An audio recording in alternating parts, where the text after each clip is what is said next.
Summary question.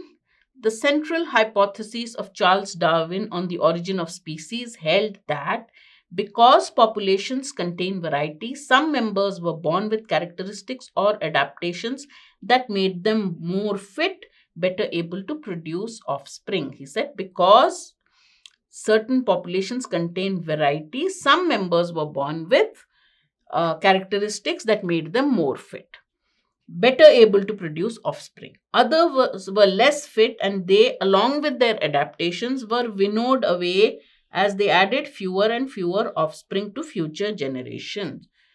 This variation, coupled with winnowing, was the fuel that drove changes in populations, eventually leading to populations that could no longer interbreed with each other and produce fertile offspring.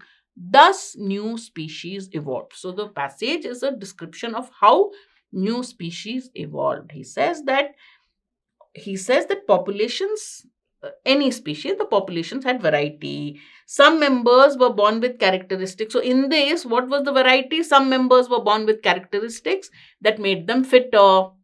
Some were born with characteristics that made them less fit.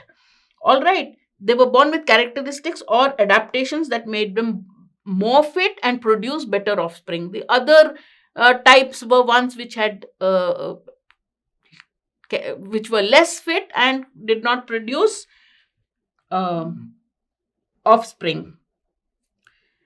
And the less fit ones, along with their offspring, were winnowed away as they added fewer and fewer. The ones who were less fit were winnowed away along with the characteristics and adaptations. Everyone must have had some adaptations too, and they were winnowed away, means they were sifted away, they died. Okay, this variation, coupled with the winnowing, the variation in characteristics and adaptability and fitness, along with the winnowing of the less fit ones, drove changes in populations until it came to a point that the differences were so large that the populations could not interbreed and a new species was formed. Clear? Which option explains this best? According to a hypothesis by Charles Darwin, new species evolve when older species are no longer able to interbreed. Why were they not able to interbreed? Hasn't been told us. Darwin's central hypothesis held that some members of populations were born fit, others less fit, eventually led to changes in population that prevented them from interbreeding, thereby leading to evolution of new species. Seems perfect. Let's see another one. Darwin's central hypothesis held that members of the population who were less fit had fewer and fewer offspring in future generations until they stopped interbreeding altogether. It is not only about the less fit who could not interbreed. So this is only talking about the less fit. More fit, less fit. Less fit were winnowed away. Okay. The variations among the more fit were so great that they could not interbreed. So this did not say that. C is wrong. Fitter members of a population produce more offspring. It said better offspring, while weaker members have less offspring. Only number he is talking.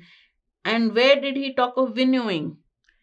And variation leads to inability of the population to interbreed, thereby giving rise to new species. He does not also, one is this, okay, he has explained it, but why does the winnowing occur?